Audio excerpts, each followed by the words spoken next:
Have you ever wondered why Muslims believe that Jesus, known in Islam as Isa, the Son of Mary, will return to earth? What role does he play in the final chapter of humanity? And what exactly will he do when he descends once more from the heavens? This is not just a belief. It is a prophecy, a divine mission foretold by the Prophet Muhammad, peace be upon him. In this video, we will explore in depth the Islamic narrative of the second coming of Jesus, his purpose, his battles, and his ultimate role in preparing the world for the Day of Judgment. In the Islamic tradition, Isa ibn Maryam, Jesus son of Mary, holds a unique and revered position.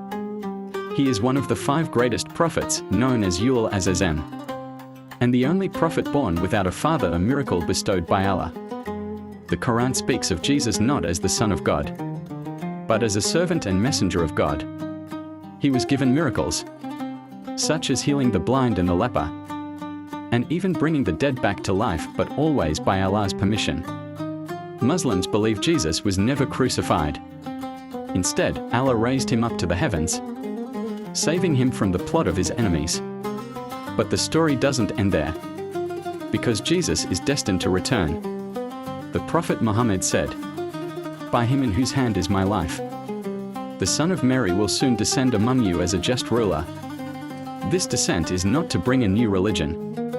Isa will not come with a new revelation. His return is not as a new prophet but as a follower of the last prophet, Muhammad. This is important. Jesus will descend as a sign of the hour, one of the major signs of the end times.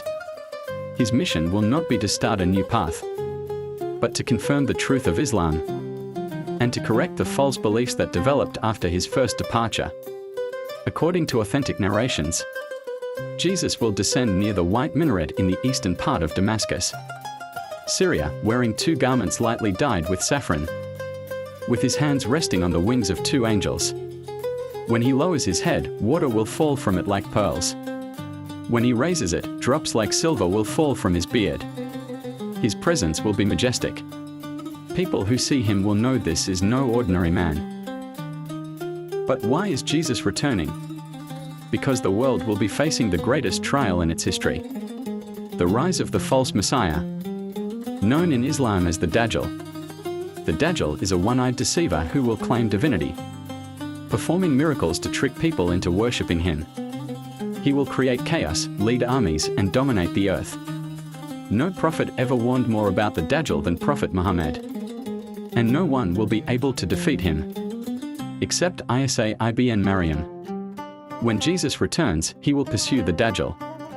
He will track him down to a place called Lud in modern-day Israel, and there, he will slay him with a single blow. With the Dajjal dead, the great deception will be over. After defeating the Dajjal, Jesus will not ascend back to the heavens immediately. He will stay on earth, and he will rule not as a prophet, but as a just leader, a follower of Islam. He will break the cross, symbolizing the end of false beliefs about his divinity. He will kill the swine, as a sign of purifying religious practices that had become corrupted. And he will abolish the jizya, the tax on non-Muslims, because under his rule, there will be no need for religious division. All of humanity will follow one faith, the pure monotheism of Islam. Peace and justice will spread across the earth.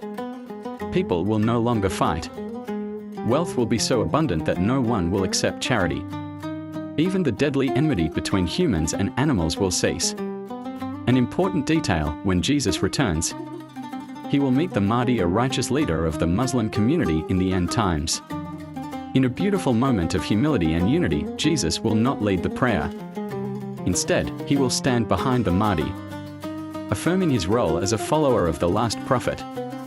This symbolizes that prophethood has ended with Muhammad, and that Jesus, even though a prophet, will obey the final message of Islam. Jesus will live for many years after his return. He will marry, have children, and die a natural death. He will be buried on earth, just like other humans. According to some traditions, he will be buried next to the Prophet Muhammad in Medina. His second life will not only defeat the Dajjal and restore truth, it will also fulfill the final human experience, death.